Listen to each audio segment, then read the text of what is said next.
Setelah di episode 1, kita udah ngobrol panjang soal satu pertanyaan besar. Kenapa korupsi itu terus berulang di Indonesia? Kita sampai pada satu kesimpulan yang mungkin nggak nyaman tapi jujur. Korupsi bukan sekedar soal orang jahat, bukan cuma soal moral individu, tapi soal sistem yang rusak, bocor, dan seringkali malah terus dibiarkan. Di episode 1, gue sengaja nggak langsung lompat ke solusi. Karena sebelum kita ngomongin apa yang harus dilakukan, kita harus benar dan rapih dulu dalam melakukan identifikasi permasalahannya. Dan jawabannya emang pahit. Kita hidup di dalam sistem yang seringkali membuat korupsi itu jadi terasa rasional. Bukan benar, tapi masuk akal secara hitung-hitungan, untung dan ruginya. Kenapa gue bisa bilang gitu? Nah, di video ini, gue mau mengajak kita semua untuk mikir lebih dalam lagi. Pertanyaannya, bukan lagi kenapa orang korup, tapi kenapa pencegahan korupsi di negara kita selalu gagal. Padahal, poster anti korupsi ada di mana-mana. Fakta integritas ditandatangani tiap tahun. Sosialisasi, seminar anti korupsi, jargon integritas, semua udah dilakukan. Tapi, kenapa hasilnya tetap aja sama? Mungkin karena selama ini kita terlalu fokus untuk mengubah orangnya, tapi lupa untuk membenahi sistemnya. Kita berharap orang tetap jujur di dalam sistem yang justru memberi hadiah pada mereka-mereka yang curang dan korup. Kita tuntut mereka memiliki moral tinggi, tapi membiarkan celah dalam sistem itu terbuka lebar. Dan di titik itu, kejujuran bukan cuma sulit, kadang malah terasa bodoh untuk dilakukan. Gue perlu jujur dari awal, rekomendasi dan gagasan yang akan gue sampaikan di video ini datang dari gue yang hanya seorang warga sipil biasa. Gue bukan politisi, gue juga gak punya jabatan. Gue juga sadar gue gak punya pengetahuan hukum dan pengalaman politik yang mumpuni dan layak untuk menggurui siapapun. Tapi gue punya satu hal yang mungkin sama dengan lo semua. Cinta dan harapan buat Indonesia jadi negara yang besar, adil dan kuat. Negara di mana rakyatnya bisa hidup sejahtera, damai dan bahagia tanpa harus berdamai dengan kebusukan sistem. Dan di video ini, gue juga gak mau jual harapan palsu. Gue juga gak mau ngajak lo semua untuk pasrah sama keadaan ini atau marah-marah doang tanpa arah. Gue mau ngajak kita semua untuk berpikir pelan-pelan, logis dan jujur. Kalau kita benar-benar mau untuk mencegah korupsi, sistem seperti apa dong yang seharusnya kita bangun? Dan seberapa berani kita untuk tidak lagi nyaman. Jadi, tolong tonton video ini sampai selesai. Karena di sini kita nggak cuma akan ngomongin masalah, tapi membongkar kenapa solusi-solusi yang ada selama ini terasa mandek. Dan apa sebenarnya yang bisa dilakukan kalau kita mau benar-benar serius untuk merancang sebuah negara Indonesia yang anti korupsi melalui arsitektur sebuah sistem.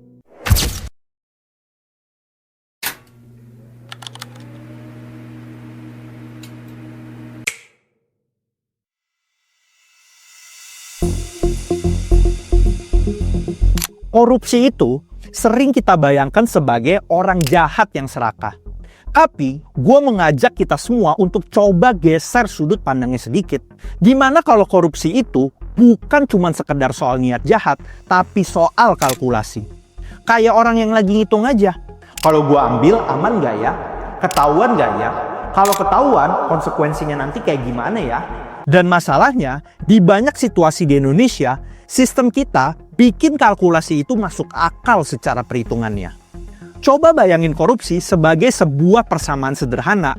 Korupsi biasanya muncul kalau 5 kondisi ini bertemu barengan. Peluang besar, diskresi yang luas, resiko yang kecil, hukuman yang gak pasti, dan insentif jujur yang kalah menarik. Ini bukan teori yang tinggi-tinggi. Ini logika sehari-hari yang bisa lo lihat di banyak tempat, dari kantor layanan publik sampai proyek besar. Pertama, peluang besar, uang besar plus ruang gelap. Begitu ada uang besar yang lewat, proyek, bansos, pengadaan negara, dan lain-lain, selalu ada peluang untuk main angka. Bukan berarti semua orang langsung korup, tapi sistemnya sering bikin itu menjadi mungkin. Dan kalau mungkin main angka, godaannya pun akan muncul. Ibarat kayak toko tanpa CCTV, Bukan semua orang jadi maling, tapi yang berniat mencuri akan jadi lebih berani. Transparansi itu CCTV-nya. Kalau nggak ada, peluang jadi pintu pertamanya. Kedua, diskresi luas. Nasib elu ada di tangan orang lain. Diskresi itu bahasa gampangnya nasib elu ada di tangan orang lain. Kalau izin bisa nyangkut, dokumen bisa ditahan, inspeksi bisa dipersulit, berarti akan ada ruang untuk melakukan negosiasi dan tawar-menawar. Ini kayak pintu yang nggak pernah ditutup rapat. Selalu ada celah buat bisik-bisik. Ini bisa dibantu percepat nggak ya, Pak? Dan selama tombolnya masih ada di tangan manusia tanpa standar yang ketat, suap akan selalu punya pasarnya. Ketiga, resiko kecil. Merasa aman, bukan berani. Banyak orang korup bukan karena berani, tapi karena merasa aman. Pengawasan yang lemah, data yang nggak terbuka, audit yang bisa diatur-atur, dan kadang ini yang paling bahaya, lingkungan sekitar menganggap itu udah jadi hal yang normal. Kalau di kantor semua orang main, orang yang baru masuk malah merasa, kalau gua nggak ikut main, gua yang aneh nanti. 4. Hukuman yang nggak pasti. Orang itu takut bukan karena hukumannya yang serem, tapi karena pasti kena. Kalau kemungkinan ketahuan kecil, dan kalau ketahuan pun masih bisa cincai lah, hukuman seberat apapun jadi hanya sekedar tulisan belaka. Ibarat rambu dilarang parkir tapi nggak pernah ditilang. Lama-lama nanti orang parkir di situ sambil senyum. Efek jera itu lahir dari kepastian, bukan ancaman. Kelima, insentif jujur yang kalah menarik. Jujur jadi pilihan yang merugikan. Ini yang sering nggak dibahas. Kadang orang jujur justru lebih lambat naik, lebih banyak disuruh kerja, atau malah dianggap nggak bisa diajak kompak. Ketika sistem memberi hadiah pada yang fleksibel terhadap kebusukan, ya wajar aja kalau banyak orang akhirnya menyerah dalam sistem. Jadi intinya begini, korupsi itu bukan cuma masalah orang, tapi kalkulasi yang dibentuk oleh sistem. Kalau kita mau mengubah hasil, rumusnya pun harus kita ubah. Selama korupsi itu low risk high return, dia akan terus hidup dan merajalela di semua aspek. Dan tugas pencegahan by system itu adalah membalik rumus itu. Bikin korupsi jadi high risk, low return. Bukan dengan ceramah, bukan dengan seminar, bukan dengan fakta integritas, tapi dengan arsitektur sebuah sistem yang menutup peluang, memperkecil diskresi, memperbesar resiko ketahuan, memastikan hukuman, dan bikin jujur itu menjadi masuk akal.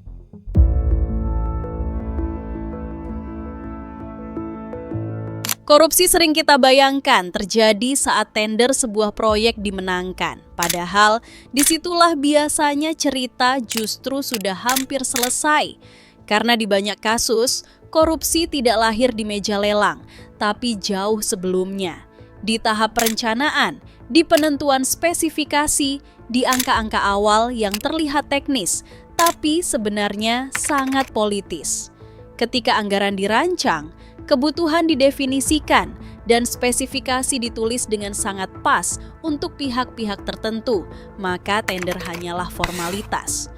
Uang negara tidak menguap secara tiba-tiba, ia bocor pelan-pelan, sistematis, dan seringkali legal di atas kertas. Disinilah kita perlu bicara tentang sistem, bukan sekedar niat baik. Gagasan dan rekomendasi pertama dari gua adalah kita harus jujur mengakui satu hal, bahwa uang negara itu paling mudah menguap bukan di tangan rakyat, tapi di dalam sistem pengadaan itu sendiri. Selama ini, banyak orang mikir korupsi pengadaan itu terjadi pas tender. Padahal faktanya, di banyak kasus, tender itu cuma jadi panggung terakhirnya. Permainannya udah dimulai sejak perencanaan. Dari pagu anggaran yang dipasang, spesifikasi yang dibuat super spesifik, sampai proyek yang sengaja dipecah-pecah nilainya supaya bisa lolos aturan. Jadi, ketika vendor tertentu yang menang berulang kali, atau harga ajaib yang selalu bisa mendekati pagu anggaran, itu bukan kebetulan, itu udah desain dari awal. Kalau transparansi cuma dibuka di tahap tender itu, udah keburu terlambat. Jadi, langkah konkretnya bisa dimulai dari 4 hal, yaitu pertama, buka data pengadaan dari perencanaan sampai pembayaran atau open contracting end-to-end. Selama ini yang dibuka ke publik itu biasanya cuma tendernya doang. Padahal permainannya sering sudah selesai jauh sebelum itu. Dari anggarannya yang udah dipasang, spesifikasinya udah disesuaikan, dan pemenangnya udah ditentukan dari awal. Jadi ketika tender itu diumumkan, itu tinggal formalitas belaka. Kalau data dibuka dari awal, mulai dari perencanaan anggaran, alasan proyek itu dibuat, sampai uangnya benar-benar cair, publik bisa lihat ini proyek yang masuk akal atau dari awal emang udah disetting. Transparansi di hulu bikin kecurangan di hilir susah buat bernafas. Kedua, wajibkan transparansi pemilik manfaat vendor. Banyak perusahaan yang ikut proyek negara itu kelihatannya doang beda-beda, tapi orang di belakangnya itu lagi. Ganti nama PT, ganti direktur, ganti manajemen, tapi kendalinya tetaplah sama di belakangnya. Dengan transparansi pemilik manfaat, negara dan publik bisa tahu siapa sih sebenarnya yang pegang kendali di belakangnya. Jadi, gak ada lagi cerita vendor baru, tapi pemenangnya selalu lingkaran yang sama. Kalau orangnya kelihatan, main cantik pun jadi jauh lebih susah.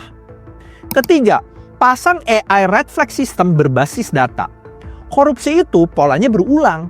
Vendor yang sama menang terus, harga yang selalu mepet atau pas sama pagu anggaran, atau kontrak yang diubah berkali-kali. Masalahnya, selama ini semua itu baru ketahuan setelah uangnya udah keburu habis. AI red flag system itu kayak alarm. Begitu pola mencurigakan muncul, sistem langsung nandain. Bukan buat langsung menghukum, tapi buat berhenti sebentar dan mengecek. Jadi intinya sederhana.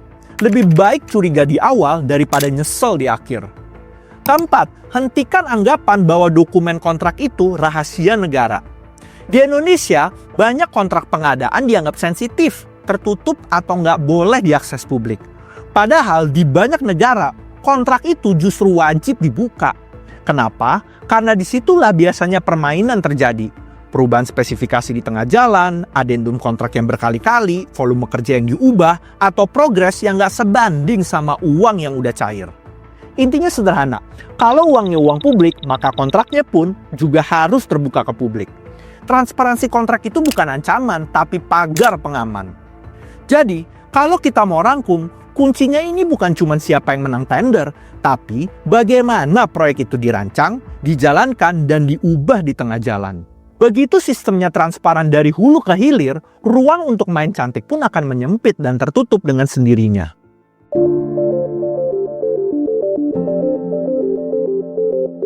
Digitalisasi sering dianggap obat mujarab untuk memberantas korupsi. Semua dipindahkan ke aplikasi, ke website, ke dashboard.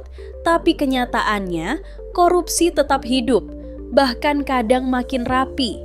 Karena yang berubah seringkali hanya medianya, bukan logikanya. Formulir kertas pindah ke layar, tapi keputusan tetap di tangan manusia yang sama.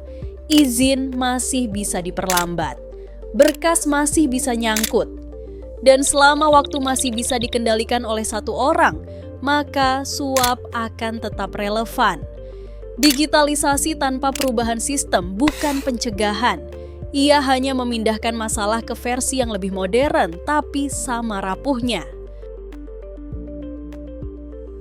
Gagasan dan rekomendasi kedua dari gua adalah, digitalisasi itu harus memangkas diskresi, bukan sekedar memindahkan kertas formulir ke website ataupun juga aplikasi. Kita sering bangga bilang, sekarang kan semua udah online. Tapi jujur aja, banyak digitalisasi di Indonesia itu cuman kosmetik doang. KTP online, izin online, laporan online. Tapi ujung-ujungnya tetap ada satu orang yang bisa bikin lebih cepat atau lebih lambat. Kan, selama kecepatan itu bisa dinego, suap akan selalu punya tempatnya. Karena masalahnya bukan di kertas ataupun di layar, tapi siapa yang pegang kendali terakhir. Di banyak negara, hal-hal kayak gini sebenarnya udah jadi perhatian serius.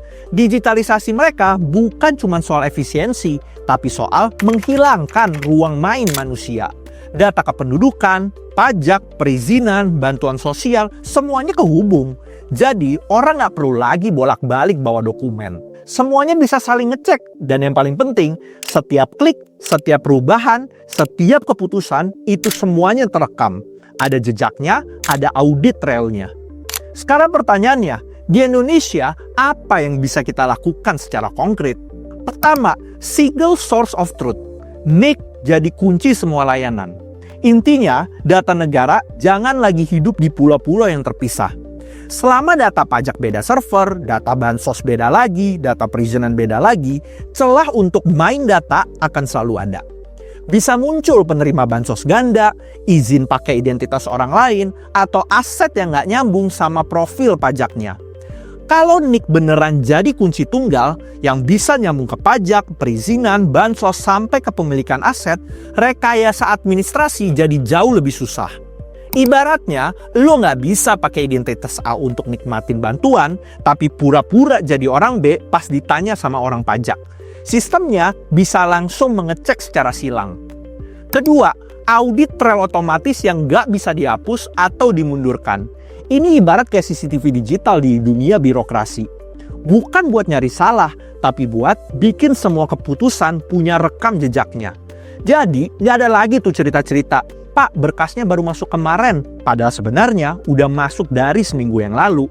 Atau, tanggalnya kita rapin aja ya Pak, yang ujung-ujungnya itu jadi ruang negosiasi dan suap. Kalau semua perubahan tercatat, siapa yang buka, siapa yang edit, jam berapa, dari perangkat mana, maka trik-trik halus kayak backdating, berkas hilang, atau proyek yang tiba-tiba loncat tahap, itu jadi susah banget. Bukan karena mendadak orangnya menjadi suci, tapi karena sistemnya yang nggak ngasih ruang sama sekali. Ketiga, setiap override manual harus bunyi alarm. Di birokrasi, masalahnya sering ada di jalur belakang. Percepat, tahan, ubah, atau dibantuin tanpa jejak yang jelas. Nah, override itu boleh-boleh aja ada. Karena ada emang realita yang kadang butuh pengecualian. Tapi bedanya, pengecualian itu harus kelihatan, bukan diem-diem dan di belakang layar. Jadi, kalau ada sebuah izin yang tiba-tiba dipercepat yang nggak wajar atau diperlambat di luar standar, sistem bisa langsung nandain dan minta alasan tertulis. Bukan buat langsung menghukum, tapi buat memastikan ini beneran kebutuhan atau sedang ada transaksi di baliknya. Kesimpulannya jadi begini, digitalisasi itu bukan soal kecanggihan aplikasi, tapi soal keberanian negara buat melepas kontrol dari tangan manusia ke sebuah sistem. Selama manusia masih bisa jadi bottleneck, korupsi akan selalu mencari celah. Digitalisasi itu bukan soal bikin aplikasi yang bagus, tapi bikin prosesnya nggak bisa lagi dimain-mainin.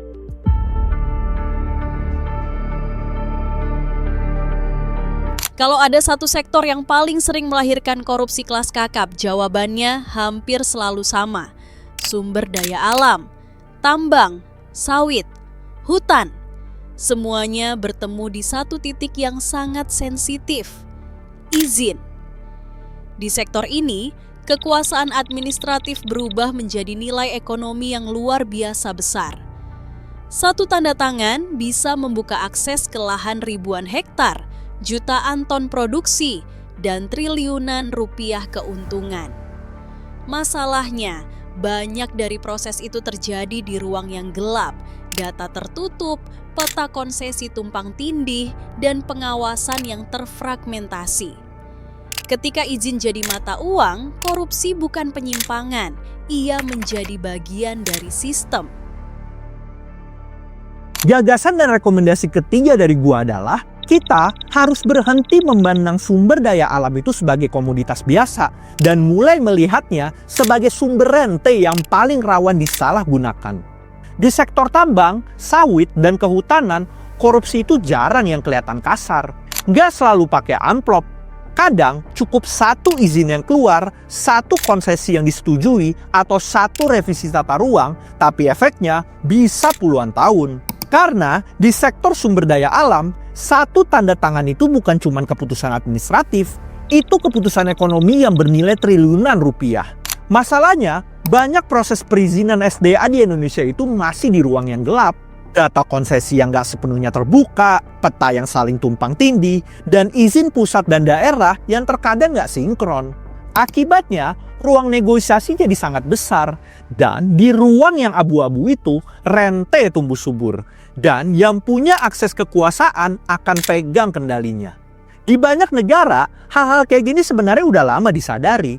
Mereka sadar sumber daya alam itu terlalu berharga untuk dikelola secara tertutup.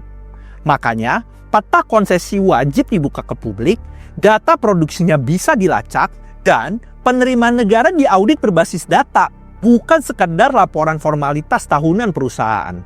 Bahkan, ada negara yang memisahkan total pejabat pemberi izin dari penjabat pengawas dan penerima negara supaya konflik kepentingan bisa diputus sejak awal.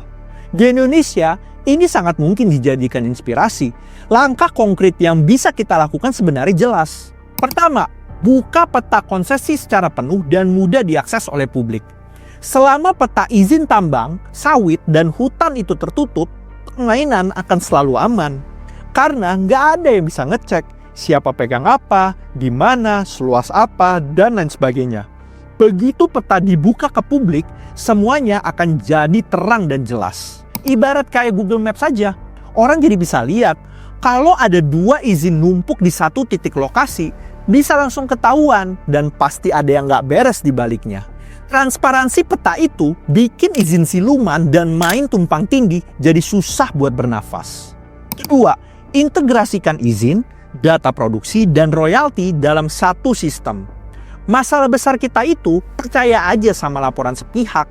Perusahaan bilang produksinya segini, nah negara main langsung percaya aja. Padahal logikanya simple. Kalau produksinya naik, setoran ke negara juga harus naik dong. Kalau izin, produksi, dan royalti disambung dalam satu sistem, kebohongan akan jadi gampang kebaca. Produksi dilaporkan naik tapi royalti stagnan, alarmnya bunyi. Produksi turun tapi ekspor naik, alarmnya bunyi.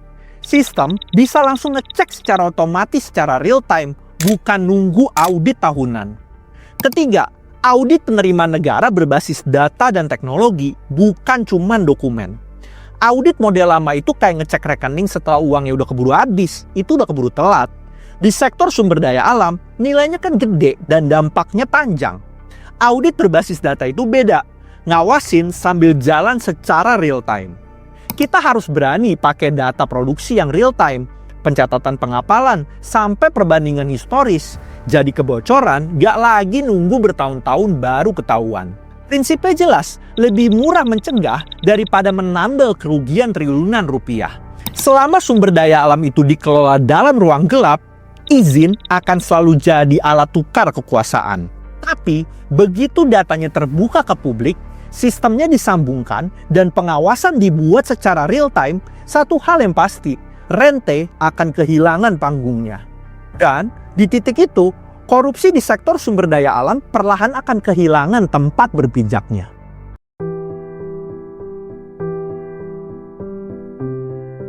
Di banyak birokrasi, masalahnya bukan karena tidak ada orang baik. Justru sebaliknya, orang baik itu ada, tapi sering kalah. Kalah cepat, kalah pengaruh, kalah aman. Dalam sistem yang rusak, kejujuran jarang diberi hadiah.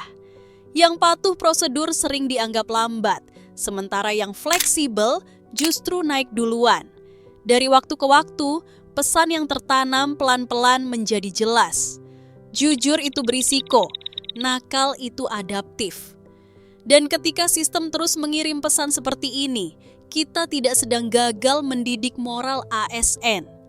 Kita sedang merancang kegagalan integritas secara struktural.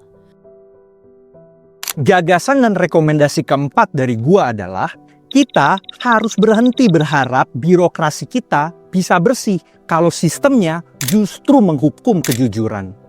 Gue yakin satu hal, di birokrasi Indonesia itu banyak orang baik. Banyak ASN yang masuk dengan niat tulus untuk melayani masyarakat. Tapi pelan-pelan mereka belajar satu realita yang pahit. Jujur itu sering bikin ribet.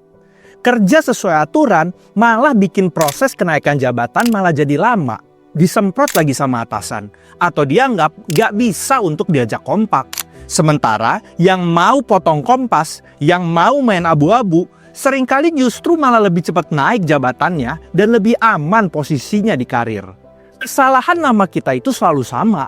Kita mengharapkan ASN kita punya moral yang tinggi di dalam sistem yang udah keburu rusak. Kita minta integritas dari mereka, tapi kita nggak bisa kasih mereka perlindungan. Kita minta mereka taat sama aturan, tapi karir mereka malah jadi mandek. Di titik itu, Ini bukan lagi soal karakter, ini soal bagaimana bisa bertahan hidup di dalam sistem yang udah keburu rusak. Di banyak negara, hal-hal kayak gini sebenarnya udah jadi concern. Mereka paham, integritas gak bisa diserahkan hanya ke niat baik doang. Makanya, kinerja birokrasi diukur dengan integrity by KPI. Bukan cuma target kerja, tapi juga kualitas layanan, seperti waktu layanan yang jelas dan dengan biaya yang transparan. Keluhan publik juga dihitung dan berdampak ke penilaian KPI seorang ASN. Dan yang paling penting, pejabat di posisi yang rawan nggak boleh terlalu lama duduk di satu posisi atau kursi jabatan tertentu. Di Indonesia, ini bisa banget diterapkan secara konkret. Pertama, jadikan integritas bagian dari KPI utama birokrasi kita. Selama karir hanya dinilai dari berapa banyak berkas yang kelar tanpa melihat bagaimana caranya, kejujuran akan selalu kalah cepat sama korupsi. KPI ASN itu harus bisa mengukur hal-hal yang bisa dirasakan langsung dampaknya sama masyarakat, seperti waktu layanan yang jelas, biaya resmi yang transparan dan konsisten, dan keluhan publik yang turun.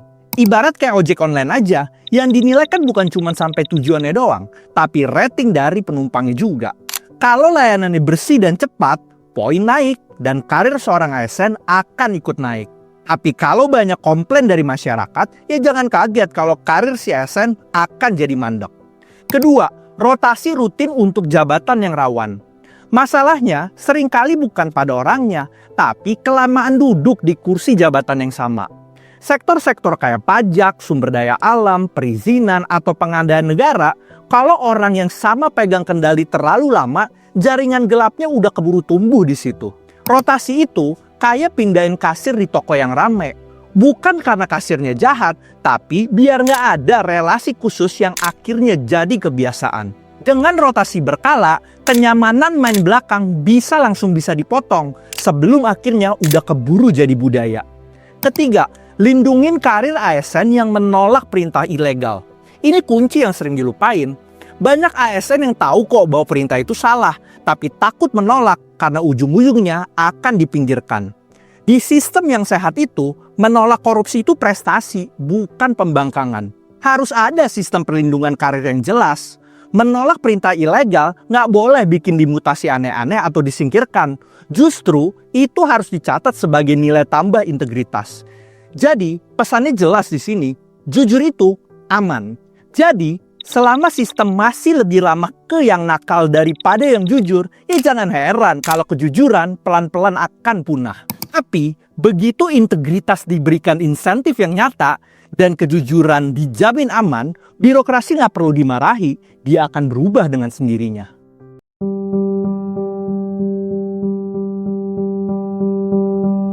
Di hampir semua kasus korupsi besar, selalu ada satu kesamaan.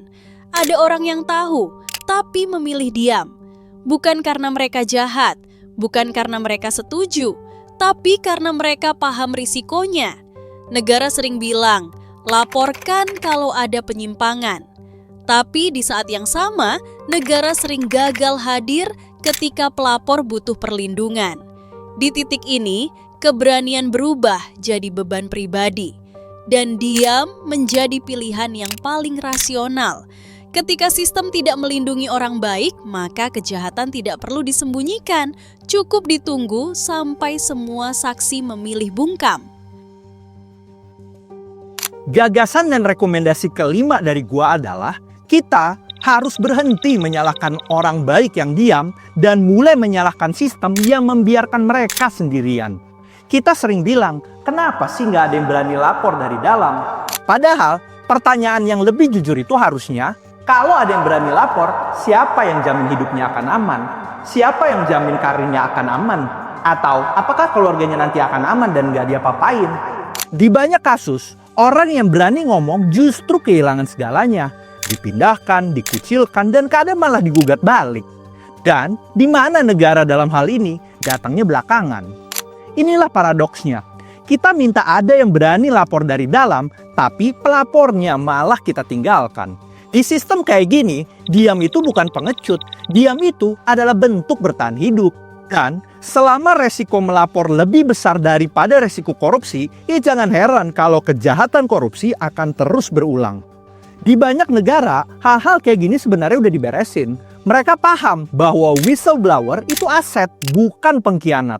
Makanya mereka bangun kanal pelaporan anonim yang benar-benar aman. Kasih perlindungan hukum dan kerja, bahkan reward terbatas kalau laporannya bisa menyelamatkan uang negara. Ada juga konsep immunity parsial terkontrol, artinya kalau pelapor terlibat di dalam tapi mau bekerja sama untuk membongkar sebuah kasus korupsi yang besar, hukumannya bisa diringankan secara transparan. Tujuannya satu, bikin orang berani ngomong tanpa harus bunuh diri secara sosial dan karir. Di Indonesia, hal-hal kayak tadi bukan hal yang mustahil. Nah, langkah konkret yang bisa kita lakukan adalah pertama, bangun satu kanal nasional whistleblower yang independen dan anonim. Selama orang yang lapor masih takut ketahuan identitasnya, jangan harap mereka bakal berani. Kanal whistleblower itu harus benar-benar anonim, bukan sekedar forum online yang ujung-ujungnya bisa dilacak sama pihak-pihak tertentu. Ibarat kayak kotak saran aja, tapi kotak saran yang nggak punya kamera di dalamnya. Kalau pelapor yakin identitasnya aman dari awal, niat untuk bicara akan jauh lebih besar. Kedua, jamin perlindungan karir dan hukum. Masalah yang paling sering itu bukan di laporannya, tapi setelah laporannya masuk. Pelapornya dimutasi, dipinggirkan, dikucilkan, atau malah dikriminalisasi balik. Di sistem yang sehat itu, melapor itu nggak boleh jadi tiket bunuh diri secara karir dan sosial. Negara harus bisa tegas di sini. Orang yang berani lapor dengan itikat baik nggak boleh dirugikan. Kalau perlu karirnya justru diamankan, dipindah ke posisi yang aman, bukan dibuang. Ketiga, beri insentif yang masuk akal. Bukan buat mengkomersialisasikan sebuah laporan, tapi buat menyeimbangkan resiko yang bisa dan harus ditanggung oleh si pelapor. Orang yang melapor itu seringkali kehilangan kenyamanan, relasi, bahkan masa depan karirnya. Insentif itu bentuk pengakuan bahwa negara paham resikonya. Ibarat kayak saksi kunci aja, kontribusinya besar, ya jadi wajar kalau ada kompensasi yang adil selama transparan dan terkontrol. Kesimpulannya begini aja, kalau sistem terus membuat orang baik memilih untuk diam, maka korupsi nggak perlu pinter-pinter amat buat bersembunyi. Tapi begitu negara dan masyarakat berdiri di belakang pelapor, satu hal yang akan berubah. Kejahatan korupsi akan mulai takut sama orang di dalamnya sendiri.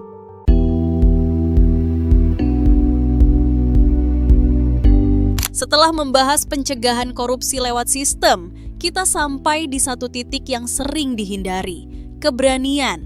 Bukan keberanian untuk marah, tapi keberanian untuk mengambil langkah yang tidak nyaman. Karena sejarah menunjukkan satu hal, korupsi tidak pernah runtuh oleh solusi yang sopan. Ia runtuh ketika sistem berubah drastis, ketika kebiasaan lama dipaksa beradaptasi, dan ketika ruang gelap tiba-tiba disorot terang. Ide-ide di bagian ini mungkin terasa ekstrem. Tidak semua orang akan setuju, dan itu wajar. Tapi kalau kita benar-benar serius ingin menutup semua celah, maka kita harus berani membicarakan hal-hal yang selama ini dianggap terlalu sensitif untuk disentuh. Gagasan dan ide tambahan dari gue yang outlier dan juga kontroversial, yang mana memang ini mungkin gak nyaman, karena korupsi kan gak bisa dilawan dengan cara yang aman dan juga cara yang biasa, tapi penting untuk kita diskusikan dan kita analisa bareng-bareng, sejauh apa negara berani mengunci sistemnya sendiri. Gue gak bilang semua ide ini pasti benar, gue juga gak maksa lo semua untuk setuju. Tapi gue percaya satu hal, selama kita cuman berani mengambil langkah yang aman secara politis, korupsi akan berada satu langkah di depan kita. Di banyak negara, hal-hal kayak gini sebenarnya udah mulai dicoba. Transaksi besar dipaksa buat masuk ke sistem. Uang tunai dipersempit ruang geraknya. Data dibuka seluas mungkin ke publik. Dan pengawasan nggak lagi nunggu laporan formal tahunan, tapi berjalan secara real time lewat AI dan juga teknologi. Bukan karena negaranya yang otoriter, tapi karena mereka sadar korupsi itu cerdas, jadi sistemnya harus jauh lebih cerdas lagi. Kalau kita mau tarik konteksnya ke Indonesia, langkah konkret yang bisa kita lakukan ada 4 hal. Pertama, transaksi non-tunai diwajibkan di atas nominal tertentu. Misalnya, semua transaksi di atas nominal 50 juta rupiah wajib dilakukan secara non-tunai dan harus lewat sistem perbankan. Ini bukan buat nyusahin rakyat kecil, justru kebalik. Korupsi besar itu kan selalu melibatkan uang yang besar. Dan uang yang besar paling gampang disembunyiin dalam bentuk uang tunai. Kalau di atas nominal 50 juta rupiah semua transaksi wajib lewat bank, uang gelap akan dipaksa masuk ke dalam sistem perbankan. Ibarat kayak lampu sorot, begitu uang lewat ke sistem perbankan, pasti kan ada jejaknya. Bukan berarti langsung salah, tapi nggak bisa lagi hilang tanpa jejak. Kedua, currency renewal secara berkala. Ini emang sensitif, tapi efeknya nyata. Uang kartal atau uang kertas kita dicetak dan diganti versinya secara berkala. Buat orang jujur, ya memang ini pasti akan repot sedikit. Tapi buat uang haram yang ditimbun bertahun-tahun di lemari dan di berangkas rumah, ya mereka pasti akan panik. Karena mau nggak mau, mereka harus masuk ke sistem perbankan supaya uangnya bisa mereka tukar. Uang hitam akhirnya dipaksa keluar ke ruang yang terang, bukan dikejar satu-satu orangnya. Jadi prinsipnya, follow the money. Ketiga, AI audit real time. Audit jangan nunggu laporan formal tahunan atau annual report. Selama ini kan audit itu datangnya belakangan, setelah uangnya udah keburu habis. AI audit real time itu kebalikannya, ngawasin sambil jalan barengan. Ada pola aneh yang muncul, alarm AI akan bunyi. Proyek mendadak mahal, transaksi janggal, terjadi perubahan kontrak yang beruntun, alarm AI akan bunyi dan ditandain sebelum terlambat. Ini bukan soal curiga sama semua orang, ini soal mencegah sebelum kebobolan. Keempat, open data radikal. Anggaran, pengadaan, izin, kontrak, dan lain-lain yang selama itu uang publik, datanya harus terbuka dong secara transparan ke publik. Transparansi ekstrem itu kayak kaca bening. Orang yang jujur gak akan terganggu, tapi orang yang mau main belakang akan jadi risih. Jadi kesimpulannya sederhana, ide-ide ini memang gak nyaman, tapi sejarah perubahan selalu dimulai dari ketidaknyamanan. Kalau kita ingin hasil yang berbeda, kita harus berani untuk mendiskusikan cara yang berbeda pula. Karena korupsi tidak akan kalah sekedar oleh hanya niat baik, ia hanya bisa dikalahkan oleh sistem yang berani mengunci dirinya sendiri dan membuat tidak nyaman.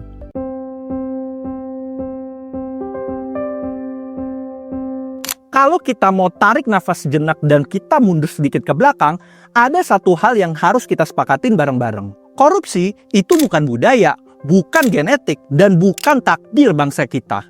Korupsi itu hasil dari sistem. Sistem yang bocor, sistem yang memberi peluang, sistem yang seringkali justru memberi hadiah pada penyimpangan, bukan pada kejujuran. Di video ini, gue udah ngajak kita semua untuk ngeliat pencegahan korupsi dari satu sudut pandang, yaitu pencegahan by system. Kita mulai dari pengadaan, tempat uang negara paling mudah menguap. Kita lanjut ke digitalisasi yang setengah hati. Kita bongkar sektor sumber daya alam yang penuh dengan ekonomi izin. Kita bicara birokrasi yang sering kali menghukum kejujuran. Dan kita bahas kenapa orang baik akhirnya memilih diam. Sampai akhirnya kita sentuh gagasan dan ide-ide yang outlier dan juga kontroversial. Bukan karena ingin ekstrim, tapi karena korupsi emang gak bisa dilawan dengan cara yang nyaman dan cara yang biasa. Benang merahnya satu. Selama korupsi masih terasa rasional, low risk, high return, dia akan terus terjadi dan merajalela di semua aspek. Selama peluangnya besar, diskresi luas, resikonya kecil, hukuman yang nggak pasti, dan jujur yang kalah menarik, maka jangan heran kalau sistem terus melahirkan masalah yang sama dengan wajah yang berbeda. Mungkin banyak usulan, pendapat, atau gagasan dan pemikiran gue di video ini yang terkesan mengada-ngada, idealis, atau bahkan terasa mengawang-awang, dan itu wajar. Semua gagasan ini bukan untuk ditelan mentah-mentah, tapi untuk dikritik secara konstruktif, dielaborasi, atau bahkan didekonstruksi. Kalau lu nggak setuju, yuk kita diskusi. Kita adu argumen, pemikiran, data, dan logika, bukan pakai emosi. Karena pencegahan korupsi by system nggak mungkin lahir dari satu kepala aja. Terakhir, gue ingin ninggalin satu refleksi. Negara yang kuat itu bukan dibangun dari orang-orang yang selalu baik, tapi dari sistem yang membuat kebaikan jadi pilihan yang paling rasional dan paling logis untuk diambil dan dilakukan. Sistem yang melindungi yang jujur. Sistem yang membuat penyimpangan terasa bodoh, nggak rasional, beresiko, dan nggak sepadan untuk diambil.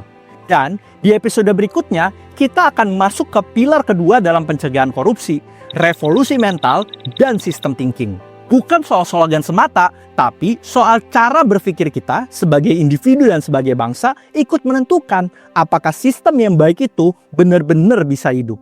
Terima kasih sudah menonton video ini sampai akhir dan kita ketemu lagi di episode berikutnya.